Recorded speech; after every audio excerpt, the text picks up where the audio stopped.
নমস্কার বন্ধুরা, ডেইলি লাইফস্টাইলের ছোট্ট একটা ব্লগে আবারও স্বাগত। আজকে গরম গরম লুচি, ফুলকো ফুলকো।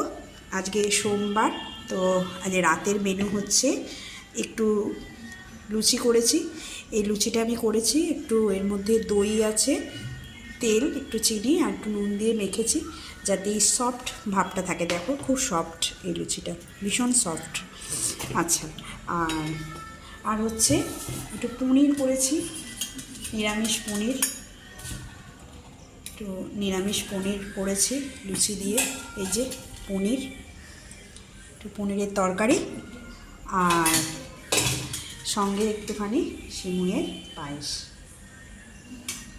এই যে সিমুয়ের পায়েস করেছি। আজকে এটা দেখে দাও, আজকে এটা রাতের মেনু আমাদের নিরামিষ। ঠিক আছে, শুভ সোমবার, শুভরাত্রি।